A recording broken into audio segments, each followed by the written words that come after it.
Hello, everyone, and welcome to the Cinematic Schematic, the official podcast of the Cinematropolis.com, your home to thoughtful conversations on film. I'm your host, Caleb Masters, and today we'll be web-swinging our way through the multiverse and into a conversation over this year's biggest film to date. That's right, ladies and gentlemen, we'll be discussing Spider-Man No Way Home. Here's how the conversation is going to go. We're going to start with a couple of short icebreaker questions so that you can get to know our guests a little bit more, as well as our biases towards everyone's favorite webhead. And then we'll do a very short, abbreviated, spoiler-free review where we'll just give you a quick thumbs up, thumbs down, and maybe like some very vague things we liked or disliked about it. Before we'll move into an in-depth spoiler section where we're probably going to be spending the majority of today's conversation. Now, a review of such a huge event film, the biggest we've had in 2021, honestly, the biggest one we've had since 2019, Star Wars, The Rise of Skywalker, at least if the box office is the way we measure that. This is the biggest one, so we couldn't do it without a few different friends from across the movie reviewer multiverse today. So first up, I'm so thrilled to welcome back our friend Chelsea Ratterman from Geek Girl Features. Chelsea, welcome back to the Cinematic Schematic. Thanks so much for having me. I'm super excited to be here. Wonderful. Well, Chelsea, of course, has been really just giving us the rundown of most of the biggest superhero films. Definitely this year. I mean, Chelsea, you sat through the Snyder Cut with us. You did the Suicide Squad earlier this year. Oh, Wonder Woman last year. Wonder Woman 1984. So happy that you could return to us for yet another big superhero event film. Finally, a Marvel one too. I feel like I've been over in like DC land for a while. Oh, for sure. Absolutely. Well, that's going to bring me to our introduction of our next guest here. I'm so excited to welcome back Arthur Gordon from GoodTrash Media. Arthur, welcome back to the Cinematic Schematic. Well, hello, and thank you for having me tonight. It's a real pleasure, Arthur. I know you have a real affinity for the wall crawl. Sorry, I'm going to get this wrong. The wall crawler, yeah, Spider-Man. So I really just wanted to take the opportunity to let's do an old fashioned Spider-Man review. I mean, it's like 20 years in the making at this point. So let's do it. Before we do get into today's review, I did want to quickly note that if you are listening to the show today and you enjoy the conversation, please take the time. Give us a really wonderful Christmas gift by supporting the show and subscribing or following the podcast, The Cinematic Schematic, and leaving us a rating and review on your preferred podcast app. In fact, newsflash, I always used to talk about how you should do it on Apple Podcasts because, that was the only major platform featuring reviews. Well, as of Friday, you can now leave ratings, no reviews, but ratings on Spotify. So again, give us, head on over to Apple. If you're an Apple listener, give us that 5-star. Or if you're listening on Spotify, be an early adopter of the Spotify reviews by giving us a 5-star rating there as well. Let's get to our icebreaker questions today. And Spider-Man is just a character who means so much to so many of us. Of course, the three of us here on the podcast today. So I thought we might start by just asking the question so our listeners can become acquainted with our preferences on Spider-Man. Who is your favorite Spider-Man of the screen and why? And I should also clarify here that this doesn't necessarily have to be a film Spider-Man. So yes, it could be Tobey Maguire, it could be Andrew Garfield, but there are also a wide variety of other Spider-Men or Spider-People that you could be choosing from. So with all that said, Chelsea Ratterman, I'm going to turn to you first. Who is your favorite Spider-Man? I think, I've had to kind of think a little about this, especially in regards to our big three, our live action ones. I really think Andrew Garfield is my favorite. He just feels kind of like he captures that the feeling and the emotion of Spider-Man for me a lot. He's got that he's got the scientific thing going on, but he's also wisecracking. So it just feels like they really kind of understood what they were doing with the character for his movies. Yeah, I mean, I think Andrew Garfield, I feel like of the people playing Spider-Man, definitely seemed the most enthusiastic about embracing the role. I mean, Tom Holland's been, I don't know, it's pretty tough because Tom Holland's been pretty vocal about how much he likes it. But Tom Holland, by the way, the best part about this movie coming out is that soon Tom Holland will not be in every news headline that comes across my Twitter timeline. Because he's gone from Spider-Man's the greatest ever to I'm thinking about retiring from acting all within 48 hours. But he also has had varying degrees of enthusiasm for the Spider-Man. But yeah, Andrew Garfield's a great choice, Chelsea. And it's a shame the movies weren't quite up to Andrew Garfield's level, which we'll talk about probably a little more today. It really weren't. But now I want to turn the microphone over to my friend Arthur Gordon. So Arthur, who is your favorite screen Spider-Man?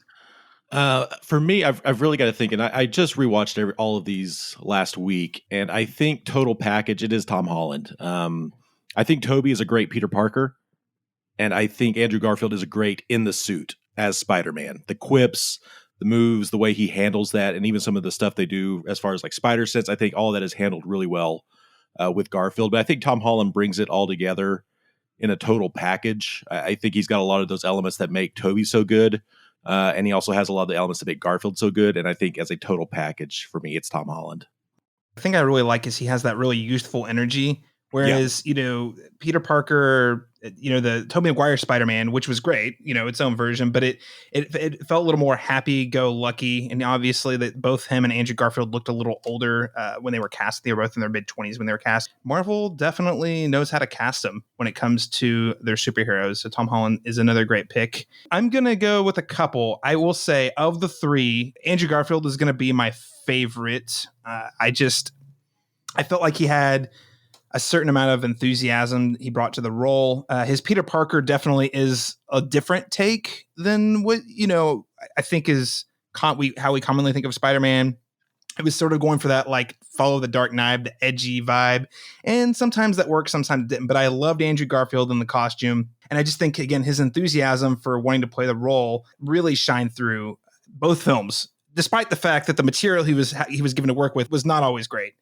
But I also want to give a shout out to my favorite Spider-Man animated series, which is the Spectacular Spider-Man. In that series, Spider-Man Peter Parker was voiced by Josh Keaton.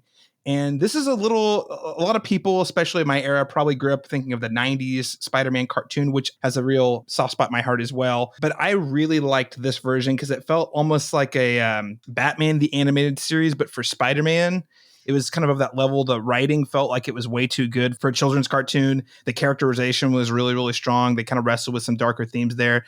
And then, unfortunately, whenever Disney bought Marvel, there was some sort of snafu with the contracts or whatever. But so anyway, that series got canned, despite it actually being very popular and critically well received. Was axed after just 2 seasons. So the Spectacular Spider-Man, there are so many Spider-Man cartoons out there.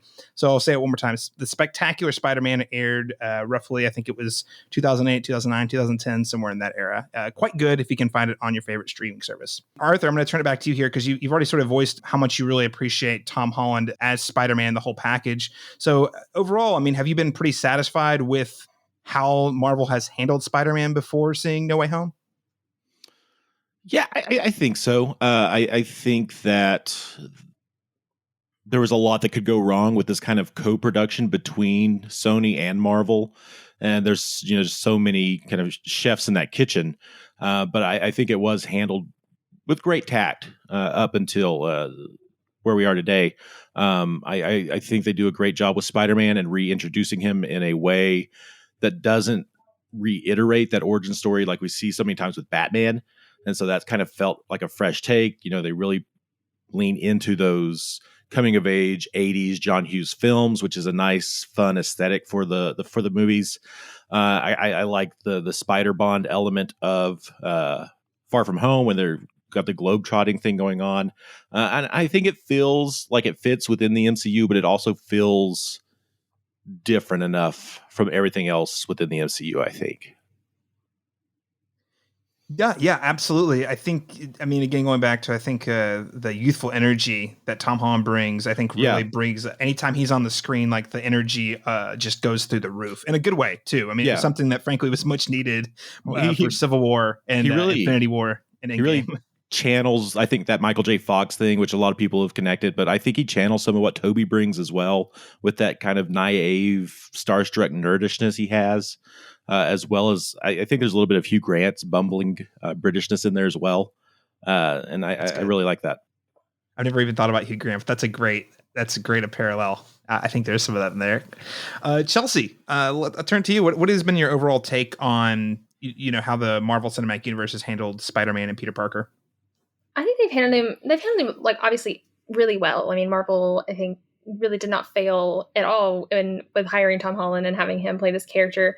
He's super earnest. He captures all that energy. I just don't know if Spider-Man hit when I was like kind of in like my low point with Marvel, and I'm like, I'm super hype. It's Spider-Man. Like, I'm really excited, but I'm like, I just don't know if he's like left that much of a mark for me. And I think it's just like the fatigue of the whole thing. But I think he's great. They definitely did not miss the mark. And I'm really excited to see where they go in the future with him, because they did cast him kind of at that ideal age where he's really like in that high school kind of era, and he's gonna get to go, and we're gonna watch him grow up and take all these lessons he's learning in these last 3 movies into the next ones.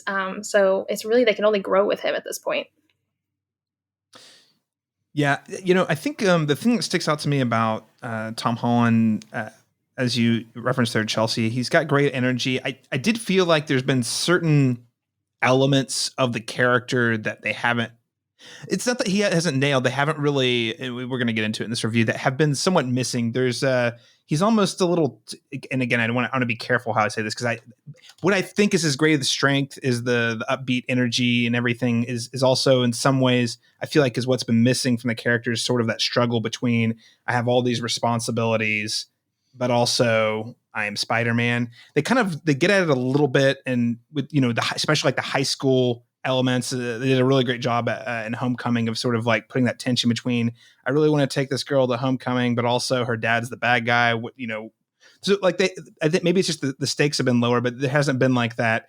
In order to achieve happiness, I have to make these large personal sacrifices. I don't feel like I've been quite on display as much. And the thing is, I think as we'll get into in this film, they're certainly taking him in that direction. I'm really excited to see what they do with the character next, and they definitely get at it with this film. So I think in those first 2 entries, that was something that I felt like was missing a little bit from the character. But again, circling back to what you were saying, Arthur, I think that actually allowed them to do a lot of things that were missing from the previous 2 iterations.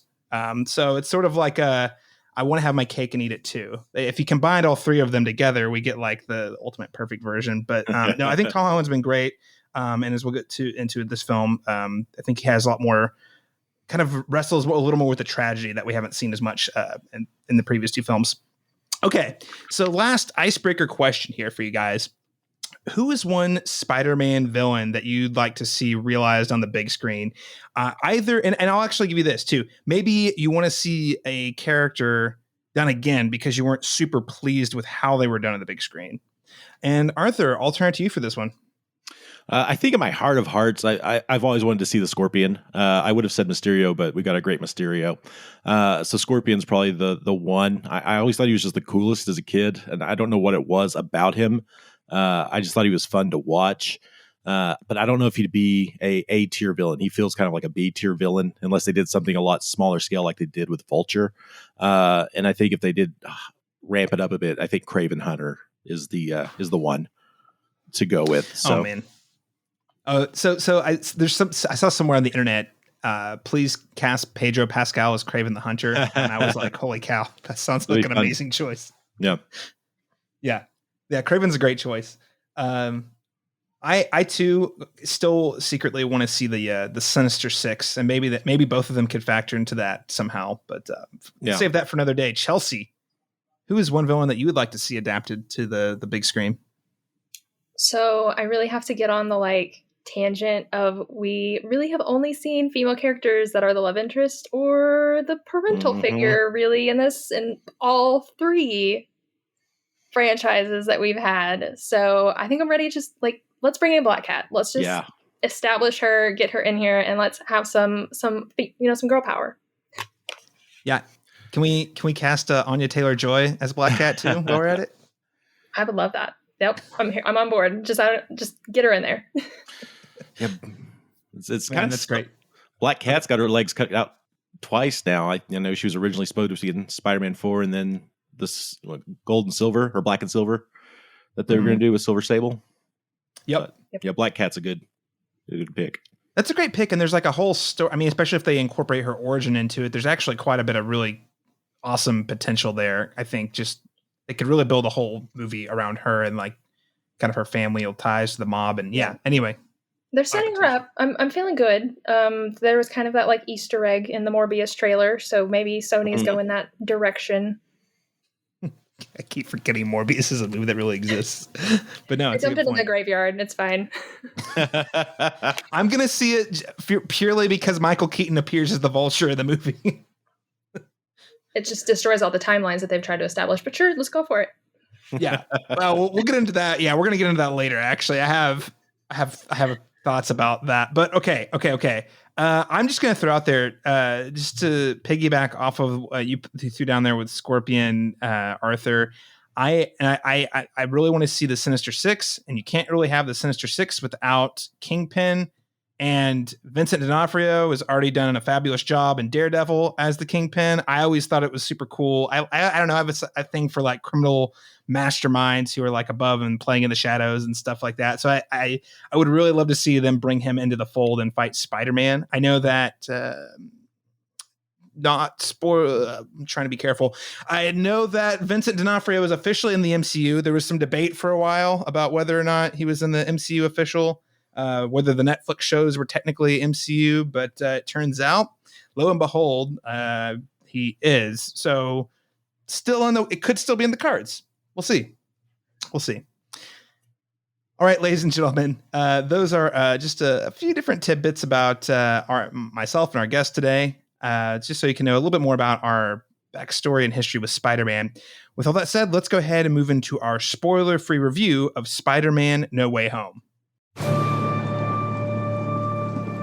Ever since I got bit by that spider, I've only had 1 week where my life has felt normal. That was when you found out.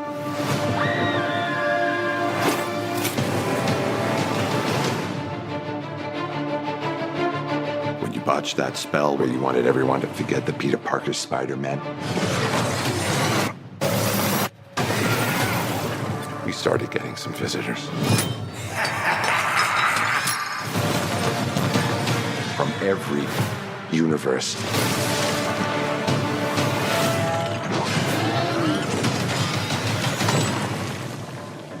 Hello, Peter. You're not Peter Parker.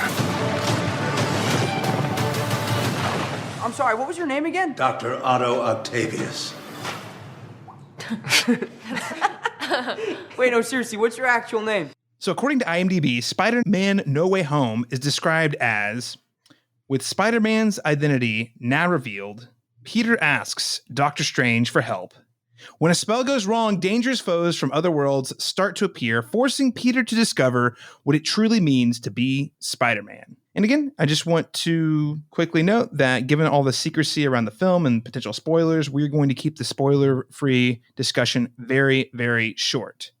So with that said, I'm going to turn it over to Arthur really quick, just to give us a quick thumbs up, thumbs down. Like, what did you like or what didn't you like about the movie? Arthur, Spider-Man No Way Home. What is your spoiler-free verdict here? Yeah, so what I like, I enjoy the cast. I think everyone present is doing fine work. I think there's a really good chemistry between the three friends, Peter, Ned, and MJ. I love seeing Alfred Molina again. He's just so good. I think the pacing is really strong. We have that kind of die-hard schematic where something is almost always happening or being introduced, which just really moves us along. And I like the look of the film, the action, the visuals. I have to say, rewatching all of the Spider-Man movies, the things Sony did, I feel like those Amazing Spider-Man movies and the two Tom Holland movies just look so much better than a lot of other studio movies right now, especially stuff from Disney. I feel like visual effects are just kind of in a holding pattern with Disney, and Jungle Cruise is one I'm thinking of recently where it just looked terrible. But I really do think these movies look head and shoulders above the rest of the MCU stuff we've seen. And so I really do appreciate that about it. What I didn't care for, I think that this isn't a movie with a lot of story, and what it does have kind of flops a bit. I think there are some things that just happen and then just trail off because of where we're going with the story, set pieces and action set pieces. So I think we'll come back to that later. And then some things fall a bit flat for me, particularly one emotional beat, and then some of the Doctor Strange stuff, but I know we'll be getting back to that too. So that's where I'm at with it. Okay, but overall, it's pretty positive. Thoughts? Awesome. Chelsea, I'm going to turn it to you here. What did you think? What did you like and what did you not like about Spider-Man No Way Home? I mean, so just off the bat, we don't love how our inconsistent logic we have going on, like right out of the gate. But you know what? It's okay. I loved the movie. It's such a callback to our other franchises that you just have to love that like feeling of nostalgia as you're watching it and you're seeing all of our villains. But what they've really done with this movie is I think that they've really teed up Spider-Man in his more traditional sense, I guess. We've really seen him tied mostly to the Avengers and things like that. But we're really seeing him grow, and I'm really excited to see what they get to do with the events of this film, where we go with it. And that actually ties into one of the things I like about it, Chelsea, which is, I mentioned earlier, it felt like there were certain elements, some of the more tragic elements of the character that we had never been, like for example, Uncle Ben has been, I think there was like one line in one of the movies, there was like a nod to it, I think. But one of the things I like about this film is it really feels like in many ways, the conclusion of the Spider-Man Home trilogy is really the end of the origin story and the beginning of like whatever they're going to do with the character next. And it feels pretty good. It ends emotionally in a really strong place. At least it did for me. Other things I really liked. I love the fan service. There's a lot of it. I am a fan. Gosh, even the movies that aren't the best, I still love them. I love the character. And this movie really, I feel like rewards me as a fan of Spider-Man over 20 years. It says, hey, this investment you made was worthwhile. And by that, I mean, there's a lot of things to get to in spoilers, but Alfred Molina being a great example. He is incredible in Spider-Man 2, and he just steps right back into the role like he never left here. Willem Dafoe, who I will all hail Willem Dafoe. I think his cackling Green Goblin, I just can't get enough of it. I know some people might think it's way over the top. It might be a little too ham-fisted, but I really enjoy sort of like the more theatrical performance of the original film. And here, I honestly feel like the Green Goblin gets even more to do in this film than maybe he did the original film. Again, being vague. Things I didn't like, I felt like it was a little too long. Despite, to Arthur's point, there not being a ton of rock solid story, I felt like things happened because they needed to happen because we needed to get the fan service. And I'm not saying I'm mad about it, because the things we got ultimately for me was a plus, but you kind of see the gears a little bit. You kind of see behind the curtain, and if you're paying attention, you're like, wait a second, this seems a little weird. So you can kind of see the gears turning throughout it. And so I wouldn't say it's the strongest story. And on that note, this is not necessarily a criticism of this film, and we'll get more detail into what I mean here in a minute, but in a lot of ways, it feels like it abandons sort of the underlying larger story they had established in Homecoming and Far From Home. This movie feels more like a celebration of Spider-Man, but more about that and less like a conclusion of a story, at least for the large part. I feel like it's pretty torn between doing those things. And because of it, I think ultimately the film is a little lesser for it. But all that said, let's give it a letter grade. Chelsea, I'll give it to you first. I mean, I have to give it an A. I left the auditorium just buzzed about the whole thing. I loved every moment of it. And yeah, I think they just did a great job. And A, guys, A+. Chelsea is happy Spider-Man fan. Arthur, how about you? I think where I'm at right now, it may go up or down on a rewatch, but I'm probably sitting at a B+. There were just a few moments that did feel flat, and there may be some other factors that are working against it there from a personal perspective. But so right now, I'd say B+. I think that's fair. I think if I was not a big Spider-Man fan, I'd probably give it like a C, but I am. So I'm going to give it a B because the emotional beats really, really, really worked. I don't know how they're going to work for everyone, especially people who haven't seen, all the other Spider-Man films pre-MCU. I just think those moments really are so strong and so impactful that they raise it up by like a full letter grade. Okay. And I would say we'll also toss out some other recommendations. So if you have seen No Way Home, I'm also going to recommend, if you happen to have access to a PlayStation 4, PlayStation 5, keep the Spidey hype going. Play the Marvel Spider-Man from 2018. It's an excellent game. It's one of the finest superhero games out there. So it's around, I think, around roughly 20 hours of gameplay with a really strong story that incorporates a lot of the characters featured in this film. And if you like Spider-Man, I think you're going to be in for a real treat there. And Chelsea, I'll pass it to you. What is another recommendation you'd have for people who enjoy Spider-Man No Way Home? So for the obvious world building that we're having here, if you haven't seen Loki, check out Loki. There's things that are happening in this movie. They're kind of happening over there, and you want to make sure everything matches up. But kind of as like a different thing, maybe check out Doctor Who. This new season that they're doing is kind of doing a little bit of that multiversal action. And it's like 6 episodes this season is, so it's super compact. Just check it out. And I really loved it. So Doctor Who.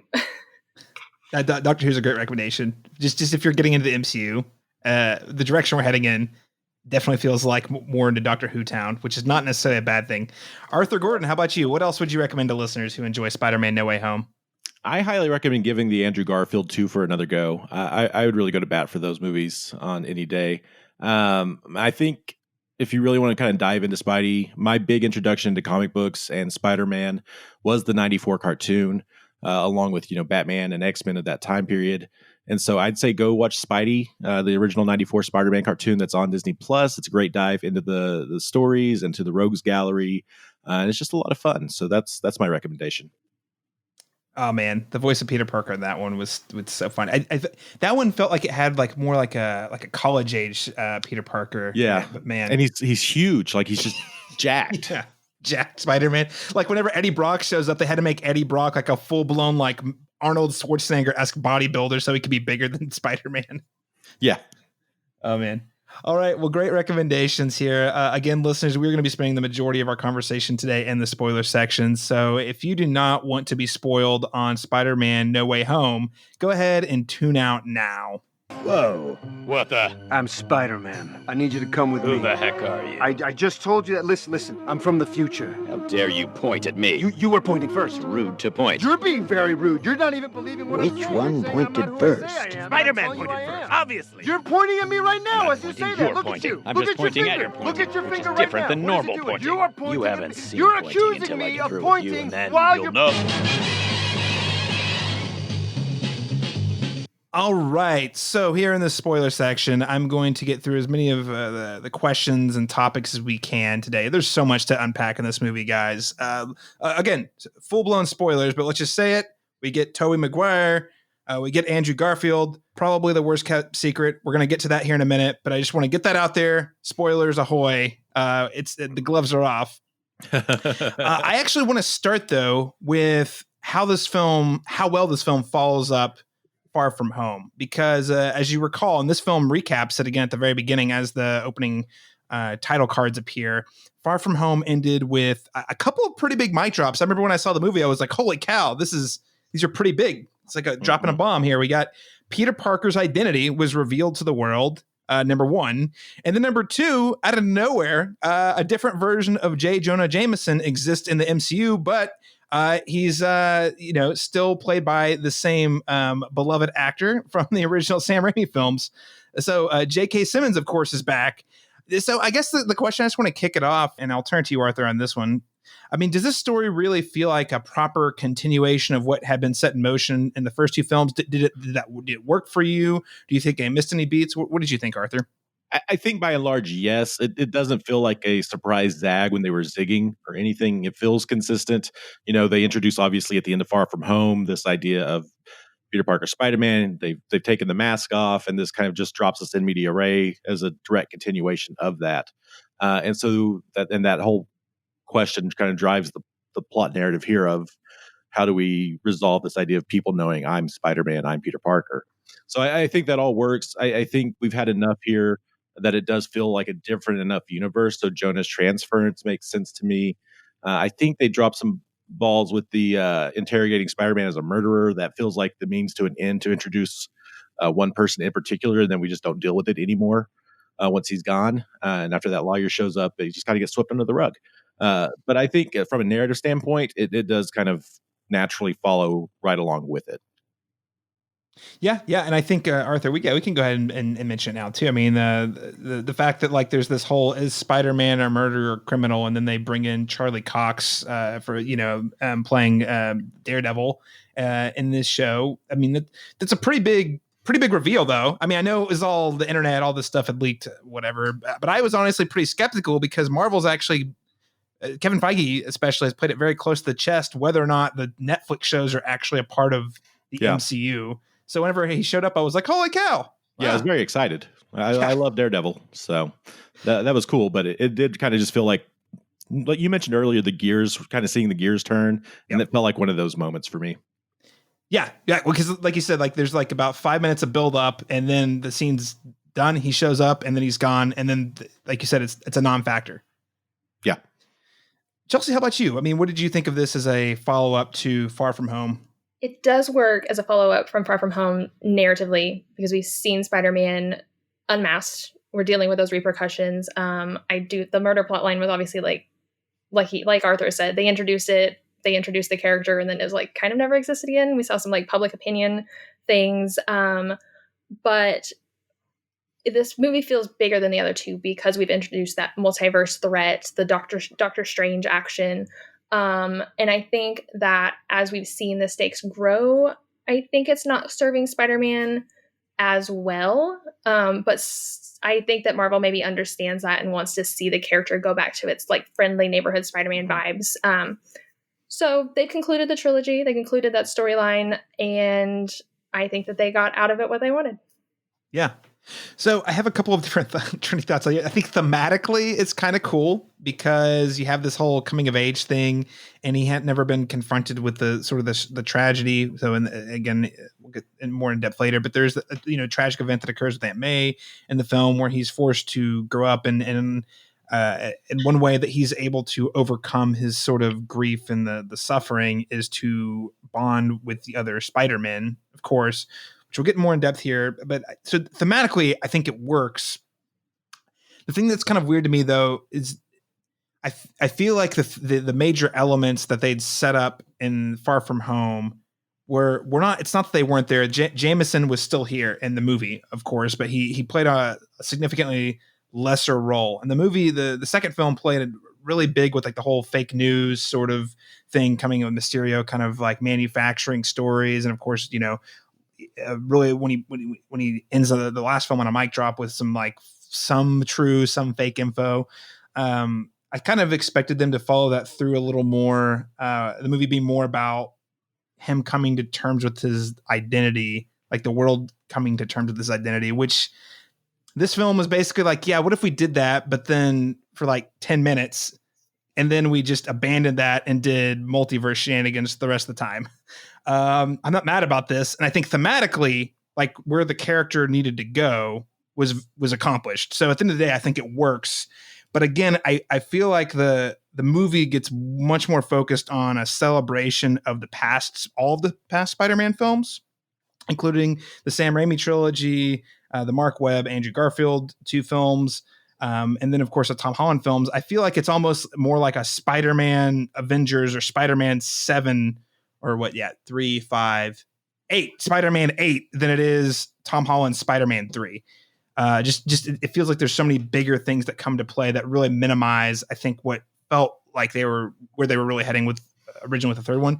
It doesn't like defeat the movie for me or whatnot, but I was really eager to see Jameson get up there and really start messing with the public perception, and probably I assume like some sort of mob enforcer trying to like hunt down Spider-Man. I think could have been pretty fun, but they didn't go that direction. And I'm not going to review, say, oh, this movie's bad because it didn't do that. But I will say it just felt like the things that we've been building off of in 1 and 2, they felt like they kind of just took a little bit of a left into like that larger story versus keeping it a little more down to earth. And there's even little elements like even them trying to get into MIT, which I think is a really cool thread, but it just felt like in the, if that had been like, the B plot or the C plot of the last film, I still would have felt more invested. But in this one, I was like, yeah, that's cute and all, but multiverse. it seems like such a small thing. Obviously means a lot to the character.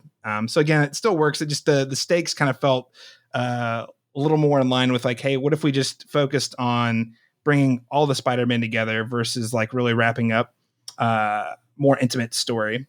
That said, the film does end with, I think, the same way it would have always ended, which is Peter Parker really stepping into adulthood. I guess just what last question here. I mean, did you guys feel like this film played? Do you think it successfully lands the ship on those coming of age aspects that were major themes in the first two films? Chelsea, I'll start with you on this one.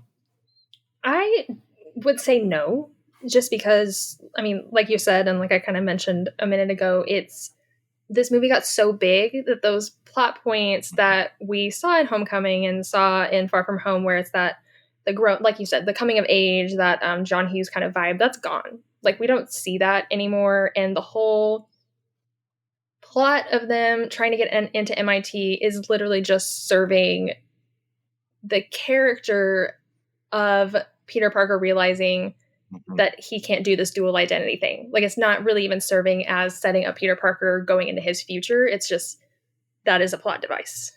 Yeah, again, it just seems like with all the other things going on, I mean, it's not that's, and obviously I think the whole thing is like he wants his friends to get into MIT. When you put it up against the scope of what's actually occurring, as an audience at least, I felt like it was a little harder to be invested in that, even though it is sort of, it really is sort of the driving mechanic, for the driving force for why the character does what he does. But Arthur, I want to turn to you here. I mean, it seemed like you were a little warmer on the John Hughes aspects. I mean, did you feel like this really landed the ship, so to speak, with those coming of age aspects?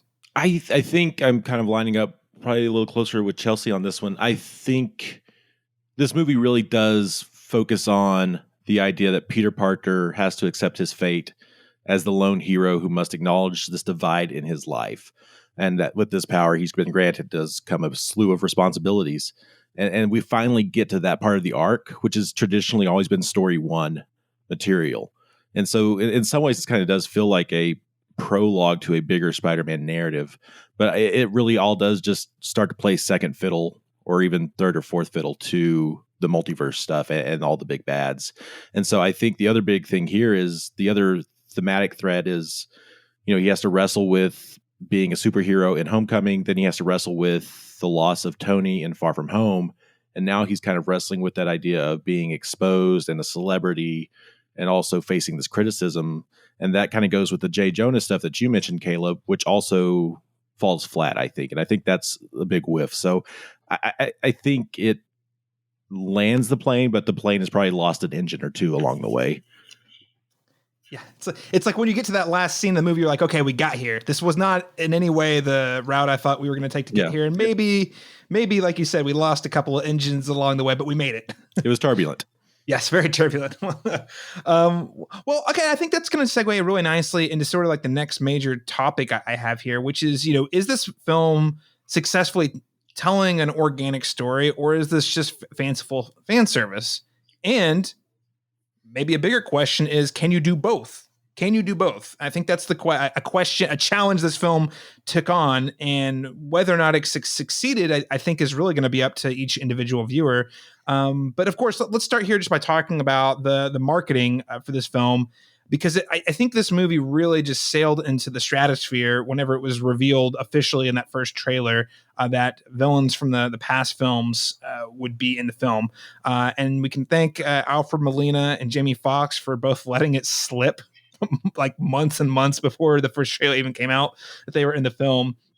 But you have to ask the question. I mean, listen, I think, Arthur, you said one of your favorite parts of this movie was Alfred Molina. I second that. I also I'm like, listen, if Willem Dafoe's in this movie, I basically don't care how they get him here. Like, he's just here. So I'm down for it.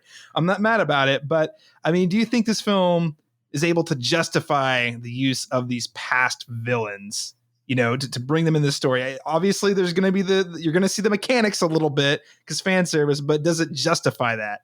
Arthur, I'll throw it to you first. I think they're batting 500. I'm not sold on Lizard and Sandman. They feel like such afterthoughts here, especially Lizard, I think. Maybe, I don't know, he does motivate the plot a bit, so maybe Sandman's even more of an afterthought. And I think if it wasn't for Foxx's just pure charisma, even Electro would be a little out of place. But I think Doc Ock and Goblin work well. I think they're really good here. They're good foils, and for where the narrative goes with the other Spider-Men, I think it fits that, and they just both bring such a unique heart, I think, to the movie in a way, especially playing off Parker, especially Doc Ock. There's something so sympathetic about that character that really just plays well, I think, in any scenario here. And so it feels 50-50. I don't know that I could justify all 5 of them. I also don't know why they just wouldn't put in a 6th at this point. Right? That feels like a big miss. Yeah, that felt like an odd flex, but I don't know that I could justify all the villains here. So it doesn't always work for me, though they're fun to see. Yeah. I mean, listen, especially when Thomas Hayden Church was like, I'm not going to appear in this film at all, but I'll do some VO. Maybe they should have been like, well, what if we cut him out? Also, he doesn't even fit like the thesis, which is all of these people died at the hands of Spider-Man. And neither does Lizard. Oh, you're right. Neither did the Lizard. Yeah, Lizard's last seen in prison at Ravencroft. Mm-hmm. So, and if they had died, I honestly was kind of expecting, and I totally forgot about the Lizard, but I was kind of expecting there to maybe be like a line in there where they're like, oh, later we didn't see it, but Spider-Man accidentally killed him. I don't know that, because that was sort of the thesis that the trailer posed and the movie posed, which is, well, it's Spider-Man's fault. These people all died anyway, so let's go fix it. Yeah. Okay. So it's not really consistent. Okay. Yeah. Okay. I see. Well, Chelsea, I'll turn to you though. I mean, what was your thought on how the villains were used? Does the film justify the use of all these characters? This film is literally like the epitome of the conversation of fan service versus good writing. Like, can you get any more obvious that we're like bringing in everybody on the nostalgia front to take your money? But I think that because of just how iconic some of the actors are, Willem Dafoe, Alfred Molina, I mean, like you said, Jamie Foxx is just eating everything up whenever he's on screen. I think that they were able to justify it, but it was also really smart from a business decision. So kind of taking the step out of even just the storytelling front. This was the easiest franchise that Marvel could use to introduce the multiverse. I mean, we saw like Days of Future Past. They messed with their timeline there. My theory has always been that DC was going to use Flashpoint to retcon the Snyderverse anyways. But Marvel saying we have 3 Spider-Men, we can use that to really explain the multiverse was just the smartest thing that they could do. So bringing those characters in was just smart business. Yeah, I mean, in smart business, that's a great point, Chelsea, because this film did make over $260 million over this past weekend. In its first weekend. So COVID be damned. It has grossed more than every Star Wars movie opening weekend and most of the Avengers movies, including Infinity War. The only film that has it beat is Endgame, which again is a mighty feat for a Spider-Man film. So I do think that from the business perspective, being able to market those villains in the trailers was just chef's kiss. I mean, I know that was when I started to get really excited for it. So I think it works out, but I'm going to land more in the Arthur camp overall on this one. I don't think about half the villains are really, they kind of feel like cannon fodder, because the Lizard feels like he's there to make a couple of quick quips. And then, Sandman, I think the idea was they were just trying to bring in a Spider-Man 3 villain, I guess. I don't know exactly what the thesis was there. Venom's a whole other can of worms that I'm sure Marvel and Disney don't want to have to open up right now, as we saw in the post-credits stinger. Eddie. At the end of the day, there are several key moments that for me personally, justified the use of these characters, but it did feel a little forced from time to time. But you do raise a good point, Chelsea, in terms of not necessarily this film, but the larger cinematic universe. This is probably the only franchise they could have done this with, where they're saying, hey, multiple versions, here's the multiverse, and look, you can bring all 3 of these people together because it all exists in one. That was something I hadn't even considered. Let's talk about one of the worst kept secrets about the film was the return of Andrew Garfield and Tobey Maguire. Again, I want to pose the same question. Does this film justify the use of Tobey Maguire and Andrew Garfield? Chelsea, I'll turn it to you on this one. I think that Marvel could have justified bringing them in whether or not they brought the villains in, actually. because we are at this inflection point in Peter Parker's life where he's post-Stark. He's struggling with that sense of identity. So having Tobey and Andrew come in as their iterations of Spider-Man was really, for me, showing Peter what his future can look like. It's helping him take that next step into adulthood and kind of grow with the story. Especially when you're thinking about where we talk about like the larger theme, which is him leaning into adulthood, the scene in Queens where we get to see the three of them come together for the first time, just packs a wallop, right? Mm-hmm. Absolutely. Arthur, what did you think? Overall, good use of some nostalgia fodder with Tobey Maguire. Yeah, I agree with Chelsea on this one. I think that they really do serve a really interesting role and function within Peter Parker's life here as someone who is recently going through this tragedy. They have both gone through their own unique personal tragedies as well. And so they are both able to come in with their own background experiences. And I love that they've portrayed them as, two different paths that I think Peter could go down, with Tobey kind of becoming this wiser, gentler Spider-Man, and Andrew at the other, end of that spectrum, to guide Tom Holland's Peter Parker the direction he needs to go. And I think that's a really cool moment. And yeah, them being on screen together, there's something magical about that. I think there was, fan service or not, I think there was just something very, very cool about that. And so I justify it easily. Well, yeah, let's dig into some of those moments. I mean, I honestly think the strongest scenes in the whole movie were that was the three of them, just whether it was swapping stories, whether it was the bonding over tragedy, the scene where they're all working together in the lab. I mean, the jokes were so funny. The scene where Ned asks Tobey Maguire, he's like, "So do you have a best friend?" And Tobey Maguire says, "I did. He died in my arms right after he tried to kill me." It's like one of the funniest jokes in the whole movie. Here's the thing. I expected them to be in this film in more of a cameo role. So obviously they don't really show up until Act 3, but the movie really doesn't spare any expense with the use of these characters. I like how the film also, in a lot of ways, feels like we get some closure on those characters. So, may we remind folks that we never got an end to the Sam Raimi films. It was just, they just stopped making the movies and went on and did the Andrew Garfield movies. And then the Andrew Garfield movies did the same thing. They just stopped making them and went on to the Tom Holland movies. So it never really felt like we had seen those characters, whatever happened to them. Did we find out whether Tobey Maguire, his Spider-Man, was able to make it up with MJ? Because again, if you go back and watch Spider-Man 3, which I know a lot of people don't like, I actually think it's better than people give it credit for. But going back to that movie kind of ends on a big question mark of whether or not Peter and Mary Jane are going to be able to resolve sort of the self-imposed tragedy that Peter creates in that film. So, I mean, I thought it was a great way to sort of put a pin in those characters. If we never see them again, you can kind of take away that sort of closure. And even little moments like being able to see Andrew Garfield, whenever MJ falls off the Statue of Liberty, he's able to swing in and catch her. And like, is that fan service? Yeah. But whenever he starts crying, because you just feel it, because you're like, oh my God, because he let Emma Stone, just as Gwen Stacy, she didn't make it, So it was sort of a chance for him to feel a little bit of redemption in that moment. Again, so like, I do think this is actually more so than the villains. I feel like the use of the Spider-Man really feels like it accomplishes a lot, both for fans, but also from a storytelling perspective as well. I feel like if we never see Tobey Maguire or Andrew Garfield, we'll know kind of where those characters stand.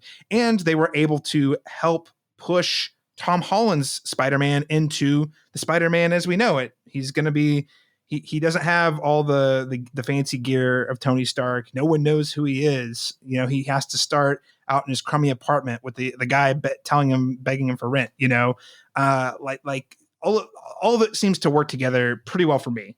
So I think it's a home run. And the fact that I think most of us probably expected them to be in the film. The thing that I was much more excited about was how they were going to use them and how effectively they were going to use them. And I think that was actually probably one of the strongest elements of the film for me. So I'll just kind of turn it over here to kind of wrap up this topic. I mean, how would you guys say the return of these characters, how does this add or take away from what's been established before? I kind of played my hand a little bit early there. But Chelsea, I'll pass it to you. What are your thoughts? I think the biggest thing that the return of these characters does, which is, I kind of already mentioned it before, was it helps push Peter into his own identity. Homecoming, he was Tony Stark's protege. Far From Home, he lost his mentor. He doesn't know what's happening, where he's going to go from there. And now in No Way Home, he has realized that sense of identity that he needed to have. So that's what I think that overall is just what those characters added to this movie, was kind of breaking that connection with Stark that we've had the whole time. Absolutely. Arthur? I think I'm with you, Caleb. For me, it is that closure that we get for Tobey Maguire and Andrew Garfield. Like you said, both of those stories are just left dangling, especially Garfield's, I think, is left in a lot worse place than Maguire's. So to get a bit more depth on what became of those two was fun.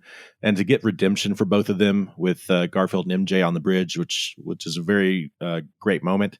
But also, I think with Tobey getting to cure Goblin, I think is a really cool moment as well. And so for them to both have that closure, I think is really cool. And so that to me is the biggest thing. Wasn't it just, I mean, I mentioned the Andrew Garfield MJ catch, but like the scene where Tobey Maguire's Peter stops Tom Holland from impaling the Goblin with the glider. Oof. Yeah. Man, he's like, I've been thinking about how to stop this for years, like just cuts deep. And it's good stuff. They didn't pull those emotional punches at all. No, and I'm glad they didn't, because, I think that's the thing. If they hadn't handled this as well as they did, this whole thing could have just felt like really cheap, lazy fan service. But like there was so much attention and care that was put into the use of these characters, that it all just kind of came together and resonated. Oh, we didn't even talk about the joke with the web shooters. Gosh, I know it's fan service, but it's so fun because I actually had the same question. I was like, I wonder if they're going to address the web shoot. I literally was like, I wonder if they're going to address the web shooter differences. And they totally did, like it's fan service, but it works. Yeah. Okay, well, let's move a little more into the larger multiverse story here. I mean, we've talked about the shenanigans that we get, with the return of all these past Spider-Man characters. Let's look back here. I mean, 3 years ago, we were treated to the Oscar-winning, may I add, Spider-Man Into the Spider-Verse, and the MCU post Endgame has gone, in this act for the multiverse. I mean, we've seen it in several Disney Plus shows like Loki and What If. Do you all think that the incorporation here works, or do you feel like this was a little bit too much of a gimmick for this particular story? Chelsea, I'll turn to you here because you already seem like you kind of tipped your hand a little bit earlier. I mean, you seem like you thought it worked pretty well. Can you elaborate for us? I think it worked well for Spider-Man Peter Parker's story. Like that's how we were going to get that character there, or however Marvel wanted to deal with it. But by the end of it, it did feel a little bit like a gimmick for me. And that's mostly just because it kind of felt like they were treating this movie as a multiverse for dummies article, like kind of an aside. Like we got Spider-Man's growth and we needed all of that. But the whole vehicle for this movie was explaining the multiverse, because we're getting ready to go into Multiverse of Madness, and we've seen Loki and whatever effects we're going to have from What If and WandaVision. And at the end, when we have the resolution to the multiverse plotline, like that resolution almost isn't even matching up with what Marvel's already done with Loki. So I'm not really sure where they're at with that. Yeah. I can't wait until there's a little more multiverse content comes out and fans on the internet try to map it up and see how it all connects somehow. It's going to be wild. Arthur, what did you think of the use of the multiverse in this film? I don't mind it. I think it's a fun direction, for the story to go. It's obviously the big driving factor for Marvel now as we go to this next phase. So this feels like a moment where they can really kickstart those ideas on a big screen. We've obviously seen it on Disney Plus, but I think more audiences will see it here probably first.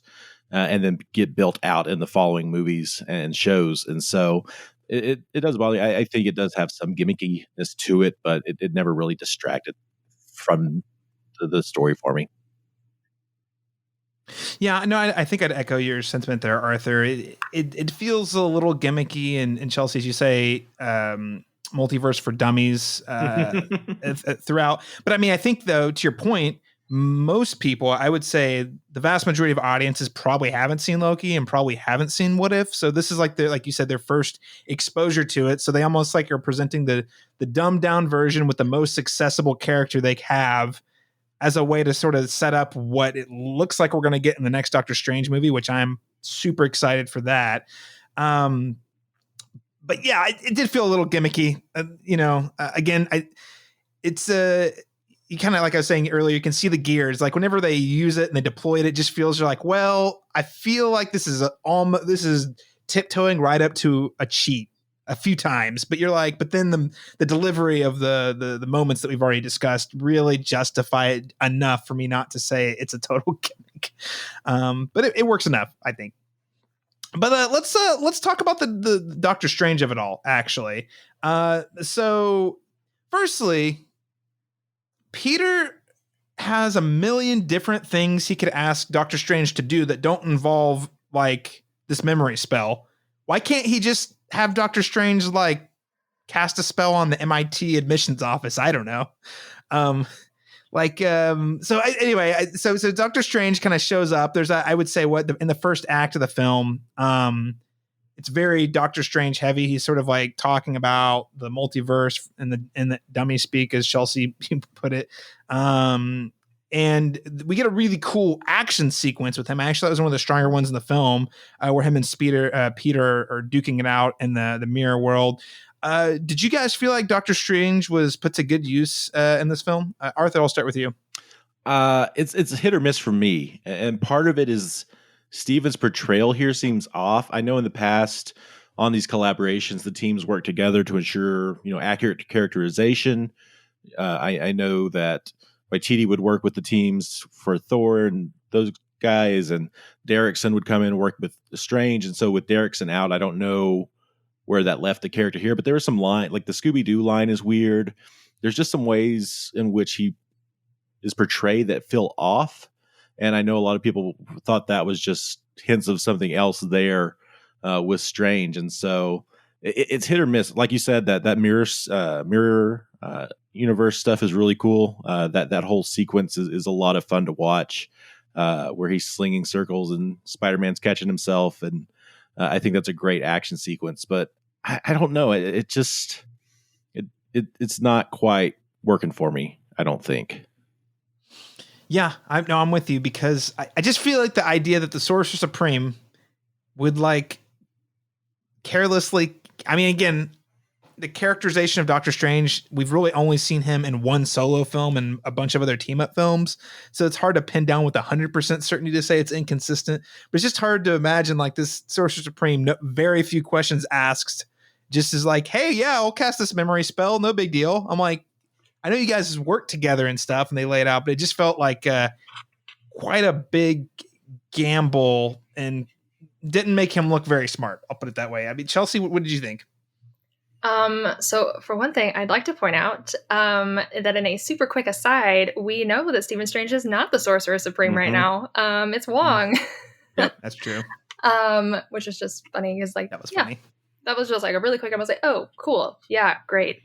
That's what we know that character as. So, but also, sorry, I just want to quickly note before we move on from Wong, he's quickly turning into the Nick Fury of this phase, apparently. So just sounds, because he even leaves it on such a note where you're like, oh, he's going to come back and probably in the Doctor Strange movie and be like, what the heck, dude? Right. Yeah. And that's what I kind of think that's what you were kind of getting at with the characterization of Strange was there. I felt like they were trying to give him like that Tony Starky snarkiness was going on there. Yeah. So that's kind of what the Scooby-Doo vibe thing was. But I think that Doctor Strange, no matter how much I love Benedict Cumberbatch and his portrayal of him, I really think that Doctor Strange was just a convenient character to use. And I say that because he literally disappears. Like he casts a spell and then we don't see him ever again until the third act. So if he was that central to the story, I think they would have kept him around more. Yeah, I mean, I'm right there with you. And that's, again, one of those where you're like, you can kind of see the man behind the curtain, like the story elements. You kind of like, they're just, it feels a little forced and a little silly and a little like they were looking for like a quick way to accomplish some things. But, it accomplished. I mean, again, how do you cast a spell like this and how do you make a multiverse happen? You go to Doctor Strange and they made it work well enough, but it felt a little strange-ish, or maybe a little too strange-ish, I could say.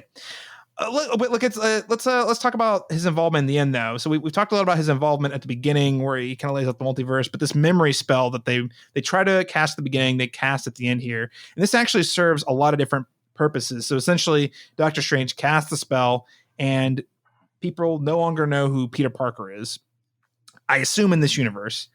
And so Spider-Man exists, but no one knows Peter Parker Spider-Man. No one knows Peter Parker, period. His aunt is dead. So literally Peter Parker is out there on his own. Nobody knows who he is. Fresh slate for him in a lot of ways. Did you guys find this memory spell to be a really effective way to sort of set the stage for what we're going to see in the next chapter, Spider-Man? Chelsea, I'll start with you. I think that Marvel's still in the early stages of really establishing their rules of magic and their rules of time. And so I don't know if it was a satisfying way, because I think that Marvel is going to be able to undo it whenever they want to undo it.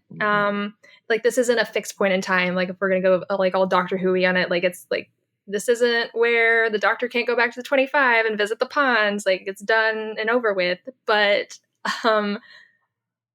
I think that potentially we're going to see a thing in the future where all of a sudden, like, maybe just Nick Fury remembers who Peter Parker is, kind of thing. But maybe not. Also, they mentioned Nick Fury in passing and never went back to that moment, but we're not even going to talk about that. It's another plot thread from the last Spider-Man movie they didn't pick up, but that's okay. Yep. Arthur, what'd you think? I mean, did this memory spell, were you pretty set? Was this like a satisfactory way to sort of help the character get where they ultimately wanted him to go by the end of the movie? I have questions. I'm not really a plot holes logic guy, but this one has me scratching my head. It feels like a cheap out. But with that Doctor Strange preview trailer, I'm kind of wondering if along the same lines, I think of Chelsea, I think that this is feeling like a bandage rather than a complete fix. And I think Feige and the MCU gods know it's not a long-term solution and it's going to go haywire down the line. And I think that maybe some of that's getting alluded to in the Multiverse of Madness preview trailer thing. But yeah, I don't know that it is super great. Yeah. Okay. So I'm with both of you guys. I actually, again, this is one of those, we got the character where they wanted him to go, but it's such a weird way to get him there. And it involves a magic memory spell that makes everyone forget who Peter Parker is. Again, just sort of really Saturday morning cartoon-esque. And as a guy who recommended a Saturday morning cartoon along with with Arthur, at least earlier in the show, I want to say that's not meant to be a knock, but like it's a big kind of shortcut that's left me also scratching my head.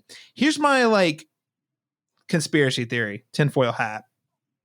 I don't know if you guys recall, but there was almost a point where Spider-Man was not going to be in the MCU after No Way Home. Like, there was the contract was up. They thought it was over. And then I guess Amy Pascal and Kevin Feige or whoever, the MCU Sony gods got together and made it work for another film. Well, this is also the last one of Sony's films that they have with they actually have licensed with the MCU films.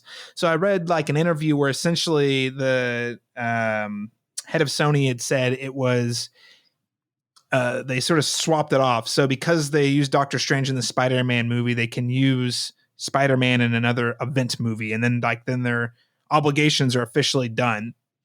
So the reason I mention that is because the way the movie sets it up, like if for some reason they decided they wanted to not work together and just like have like self-contained universes again, this would be a natural way a natural time to break that off. I'm I mean, I don't want that to happen. And after seeing as much money as this film is making, I have serious doubts at whether or not that's going to fall through.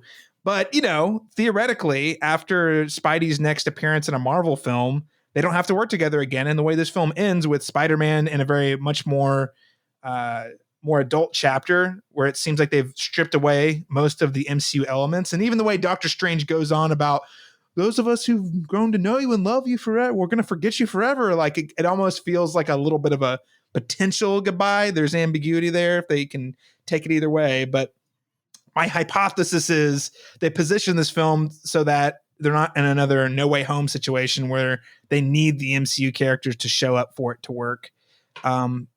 Either way, I still think that's all like total speculation and doesn't really impact my rating of the film. Ultimately, I just think it's a really lazy way for them to get to that point, honestly. But I don't know. Any other thoughts? You guys have any other thoughts about the weird contract MCU Sony relationship? I don't know if I have any questions about that. I think my question goes back to the story of what happens when Strange's spell is broken. Because he basically told us that that's a band-aid to fix the bad spell that broke the multiverse. So if this spell gets broken, are we broken again? Like, is the whole multiverse going to collapse on itself when they take that band-aid off? Questions. Mm-hmm. Well, it's a good thing there's a trailer for Multiverse of Madness at the very end of the credits for this film, Chelsea, to tease you up for the next chapter. Okay, well, I think just the last thing here, I mean, I want to close it out by bringing it back to Tom Holland's Spider-Man in the future. As we mentioned earlier, I mean, Uncle Ben here hasn't really been a figure in the MCU, and it really seemed like that piece of his backstory was missing. So I want to just really dive into the Aunt May death, because it's a pretty significant one. I mean, how does the death of Aunt May really set this Peter Parker up to become that more iconic Spider-Man who's living in the cheap apartment? Like, how does this, from more of a story perspective, set him up on that trajectory? Chelsea? I thought it was interesting that that's what they chose to do with Aunt May. It felt like where we were with Peter Parker when we met him in Homecoming is that we were already post potentially this event in his life. So we were already seeing him on that road. But I don't know if it worked for me. So that's just because I come from the place of, did we kill her to forward a male story? Oof. But yeah, I don't know if it totally worked for me. It was really well done, I think, in terms of like the emotional beats, and I think Tom Holland did a fantastic job of portraying that emotion and what that's doing to him as he goes forward. I just don't know if that worked for me just as like a story device, though. So would you say that the Aunt May death felt pretty forced? I think it felt like it was something that Marvel decided that they needed to have happen to move that character, that he needed to have that moment of just grief and, he's really just torn down, and now he's going to go out and he's going to fight the Goblin, and the other Spider-Men are going to have to be like, look, you cannot be this vengeful Spider-Man. So it definitely just set up his story. Chelsea, that is a great point. How many times have women died in Spider-Man movies / stories in order to forward his plot? Yeah, I think that's a really good thing to just stop and pause and think about, because I haven't heard a lot of people talk about that, at least about this film specifically. Arthur, how about you? I mean, what was your take on, the death of Aunt May? And I mean, do you think that it really successfully sets Peter up to sort of embrace a more traditional Spider-Man role? I think emotionally, it doesn't work really for me, because we just never really get Aunt May to be built up to be a real character. I think is kind of a narrative failing of all three films. We don't really see her at all in the sequel, Far From Home. And then here, it feels like we do get a little more of her, because I think it's leading to this moment. Narratively, I don't know. I'm torn, because like Chelsea said, I hate that they have to fridge the girl, right, just to move this along. But I don't know. As she was talking, I was thinking about it. He's already kind of had this moment with Tony. I mean, Tony wasn't murdered by a bank robber that was his own fault or whatever, but that kind of felt maybe like his Uncle Ben moment. So I don't know. I mean, I guess you could off Ned, but I don't know if it has that same impact. So I'm torn. Maybe it does feel forced. it does get us the great power, great responsibility moment finally, which I think is what we've been waiting for 3 films. And I don't know. I think narratively it works mostly for me, but I do question that decision because it does look kind of bad, I think. Yeah, and I mean, to your point, I don't know that they've put in the legwork in the previous 3 films with Aunt May to really establish that a relationship. I mean, by and large, she's been more of a comedic relief character. I mean, she had the flirtatious relationship with Tony that was a punchline in Homecoming, and I just didn't feel like she had a ton of screen time in Far From Home, really. So, I mean, you raise a good point.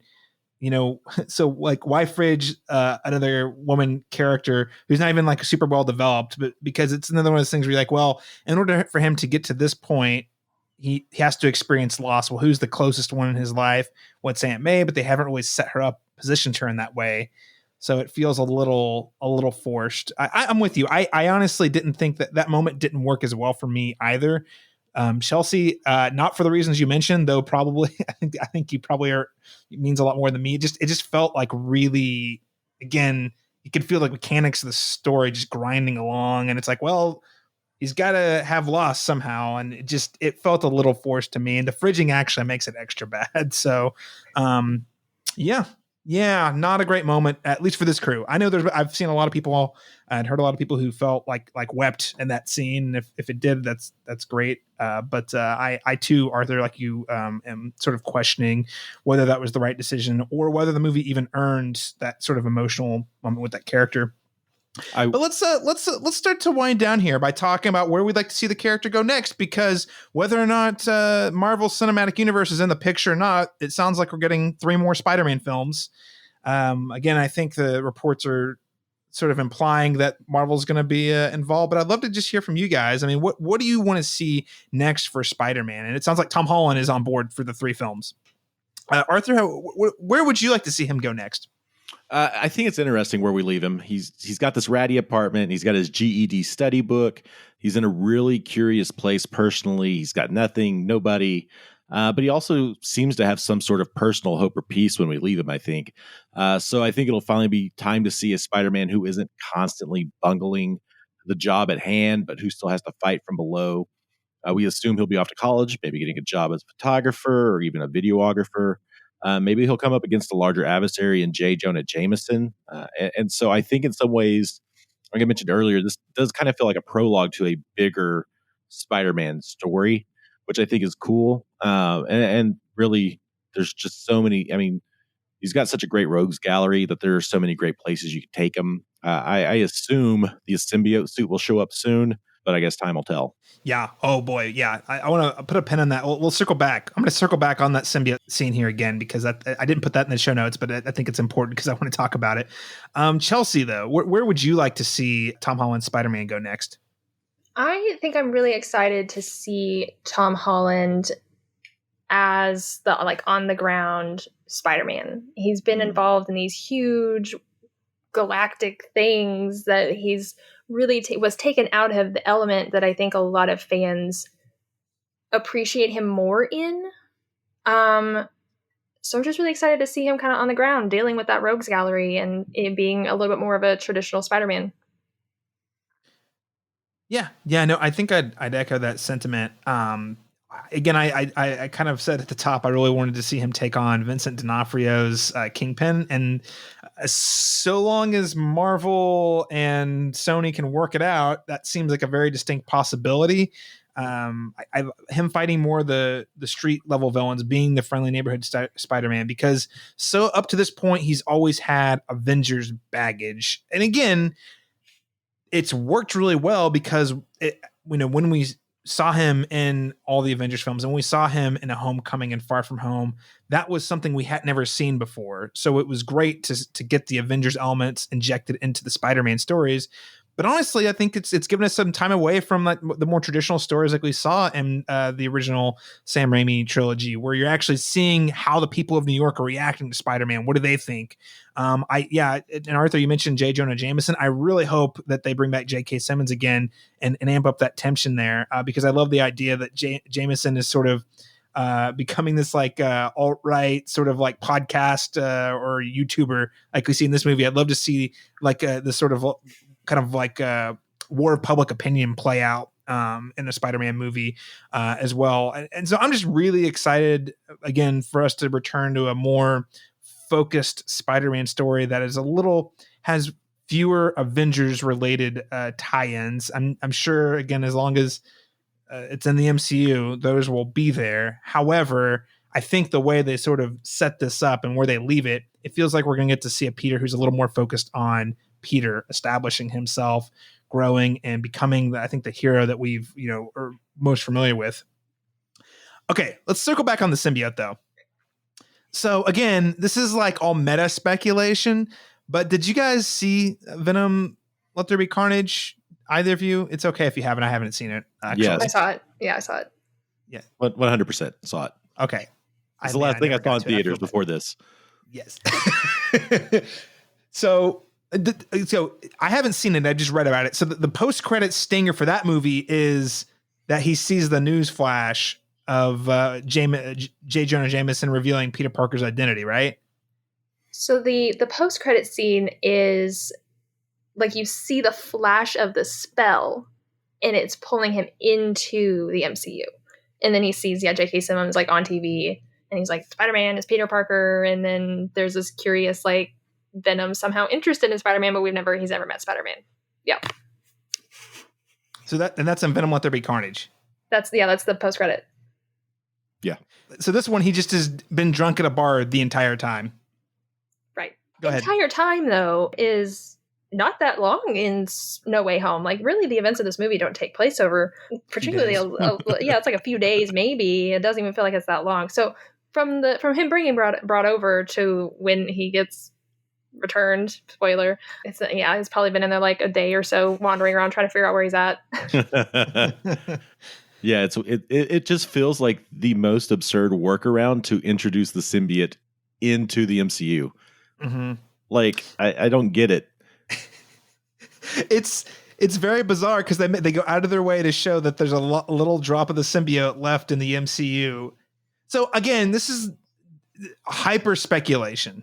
I feel like Amy Pascal and the wigs at Sony really want Venom to be in the MCU, and Kevin Feige's like, no, not your Venom, because I just gotta say, totally, these movies, these things cannot be more different. Like, and I enjoyed the first Venom movie for what it's worth. It's silly, it's goofy. Tom Hardy's having a blast, but like, one thing is not like the other. So it feels like a kind of a weird. If they were to exist in the same universe, it would be very strange to me. So I'm like wondering if this was their way of like them being like, well, Marvel, Disney's like, yeah, no, we're not going to put Venom in the movie. So they're like, well, what about a post-credit stinger? I don't know. I don't know how it works. It just seems like such a weird, absurd inclusion in this movie. Caleb, you're not wrong, but I would pay large sums of money to see Tom Hardy face off against Spider-Man. I mean, I would too. Don't get me wrong. Okay, my question is, do you want it to be Tom Holland Spider-Man? Yes, I want that Tom Hardy Venom in the MCU. I want it to be weird and freaky and campy. You know what, Arthur? You might have persuaded me because it would be really funny to see how they like incorporate him into the story. Why not? Why not? Last thing I'm just going to throw out there and see if you guys had noticed this or had any thoughts. Avi Arad got credited. He got the weirdest credit I've ever seen. Like the credits literally break and there's a huge paragraph thanking him for his vision for the future of the characters and whatnot. Don't know what it means. Avi Arad, for those of you who are not familiar, is a producer who was instrumental in producing the Sam Raimi trilogy and bring the original Spider-Man to the big screen. He also produced stuff like Daredevil and Electra. I feel like there was a couple others, but he was really instrumental in those earlier films. He still produces the Venom movies. I want to say he might have done the first Hulk movie by Ang Lee. Maybe I'd have to go back and check. But yeah, anyway, I don't know. Did you guys notice that? It was kind of bizarre, right? I can't say I noticed it, and so when looking up your notes for this, I did see headlines about it, and I think it might have just been maybe Marvel kind of like sucking up a little bit. I don't know, because there's something about him and Kevin being like on the outs. Yeah, it did kind of have that weird self-congratulatory thing to it. I agree with Chelsea. It felt maybe like, hey, yeah, we're all great, cool. But because it is a weird, I mean, he's not dead, so it's a weird, but I guess it's 20 years of Spider-Man. He was kind of instrumental in launching that, but it's like weird that they're congratulating themselves on it. I don't know. Yeah, it's bizarre. Again, my tinfoil hat is that they, for some reason, needed him for like some key favor to make something in this movie happen, and he's like, only if you like put this in the credits. I don't know. That's total, like, there's no evidence for that whatsoever, but it was such a bizarre thing, Arthur, because like you said, if he had died or something, it would kind of have made sense. You'd be like, oh yeah, this guy was instrumental, let's remember him finally. No, he's still alive, he's still producing the next Venom movie, like, so that's how they got Venom in this. That was the agreement. They had to put that in the credits so they could get Venom. They get Venom, that's right. Yeah. All right. Well, Chelsea and Arthur, it's been such a pleasure having you guys on today and talking about the biggest movie of 2021, the biggest movie since Star Wars: The Rise of Skywalker, actually. So the biggest movie we've seen in like 2 years.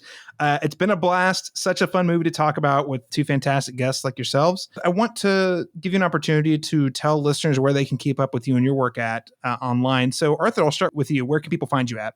You can go over to goodtrashmedia.com. Check us out. You can follow us on Twitter at goodtrashmedia, or look us up on your podcatcher of choice other than Spotify, because we haven't worked that out yet. Otherwise, you can find us and listen to us there. And thanks for having me. Yeah, of course. Always a pleasure to talk about movies with you, Arthur. Chelsea, how about you? Where can people find you and your work online? So the best place you can find me is on everybody's favorite platform, Twitter. You can follow me at CinephileChels, and you'll get a nice digest of politics and news and movies and God only knows what else. All the fun stuff. Can confirm Chelsea's a great follow. And of course, if you want to keep up with more things we're doing here at the Cinematropolis, you can head on over to thecinematropolis.com, or you can follow us on Twitter at the Cinematrop, or going to Facebook at facebook.com/the Cinematropolis. You can find me tweeting about mostly movies, but sometimes video games and television on Twitter at CMastersTalk. That is letter C, Masters Talk. Listeners, thank you so much for joining us. Make sure to join us in our next episode that is coming to you in just a couple of days as a little bit of a Christmas present. That's right. On Christmas Eve, we're going to be dropping our review of The Matrix Resurrections. This is one movie. We had an entire trilogy recap that you can go listen to right now. One of my most anticipated movies of the year. Hope you'll check it out. We'll catch you again next time.